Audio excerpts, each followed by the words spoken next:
Once upon a time in the great kingdom of Oyo, where the river Osun flows like a ribbon of life through the land, a curse long forgotten is about to awaken. Princess Asake, daughter of the mighty King Adaremi, finds herself holding the key to her kingdom's survival and its doom. King Adaremi in his royal palace, holding the golden calabash with pride.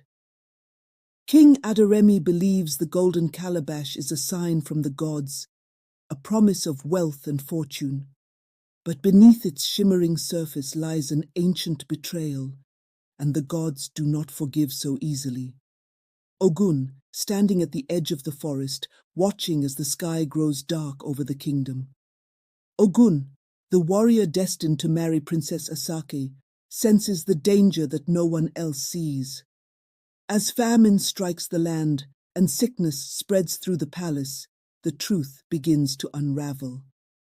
Iya Alake in her small hut, surrounded by ancient scrolls and artifacts.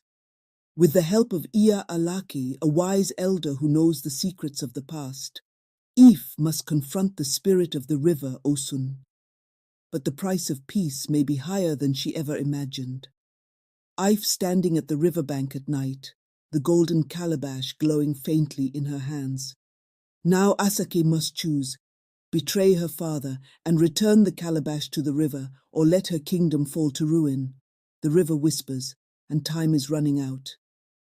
The fate of the kingdom rests in her hands. The weight of the curse, the burden of her family's past, all now resting on Princess Asake's fragile shoulders. Cut to close-up of Asake's face, torn between duty to her father and her people. Tears fill her eyes as she looks at the glowing calabash, its golden light flickering as if alive. Would she defy her father, the king she loved, to save her people? Or would she succumb to the ancient curse and allow the land to fall into ruin? Asake steps forward, raising the calabash over the water. Osun, the river goddess, emerges from the depths. Her form is both beautiful and menacing, a figure made of swirling water and light. Osun, echoing voice, "Return what was stolen, or your people will perish." Asake hesitates, her hands trembling. Suddenly, King Adaremi appears, his face twisted with desperation. King Adaremi, shouting, "Stop, Ife! You must not give it back. This calabash is a gift. It will bring us wealth, power." The tension rises as Asake turns to face her father, her heart breaking. She can see the fear in his eyes, the fear of losing control, of losing his legacy. Ogun steps forward, placing a hand on her shoulder. Ogun softly, "You know what must be done, Asake. Trust your heart." Asake closes her eyes, takes a deep breath, and with a final look at her father, she whispers, Asake, whispering, "I'm sorry." With one swift motion, she releases the golden calabash into the river. As soon as it touches the water, the ground shakes. The sky cracks open with thunder, and Osun's form grows immense, her eyes glowing with power. The river roars to life, rushing with renewed strength. Osun, booming voice, "The curse is lifted, but the price must still be paid." Suddenly, King Adaremi clutches his chest, gasping for breath. His eyes widen in horror as he collapses to the ground. Asake rushes to his side, tears streaming down her face. Asake, crying, "Father, no, please!" But it's too late.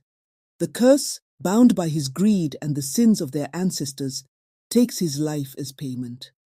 The river returns to its natural flow and the land begins to heal. But the price of breaking the curse is clear. Asake stands over her father's lifeless body, grief-stricken yet resolute. She turns to the river one last time, seeing Osun's form fade into the mist. In the distance, the villagers cheer as they see the crops blooming once again. The kingdom of Oyo was saved, but at a great cost. The golden calabash returned to the river, the curse broken. But Princess Asake's heart would forever carry the weight of her sacrifice. Asake, now wearing her father's crown, sits alone on the throne in the palace. Ogun stands by her side, but the look on her face is one of sorrow. The camera pans out as the once barren kingdom flourishes again, a bittersweet reminder of the price of power and the burden of royalty. And so Princess Asaki became queen, a ruler born from both love and sacrifice. But the whispers of the river, they never truly fade. Thank you for joining me on this incredible journey through the rich and powerful tale of the Curse of the Golden Calabash. This story, like so many from African traditions, reminds us of the importance of courage, sacrifice, and the choices we make when faced with impossible decisions. Princess Ife's journey teaches us that even in the darkest times, when the weight of responsibility feels overwhelming, we must trust in our hearts and stand up for what is right. In life, we may all face moments where we must choose between what is easy and what is just, between loyalty and doing what's best for the greater good. But remember, true strength lies in the courage to make those difficult decisions, even when the cost is high. As you reflect on this story, I hope it inspires you to confront the challenges in your own life with bravery, knowing that every step forward is a step toward growth and understanding. Thank you for your support, and never forget, the spirit of these stories lives on through you.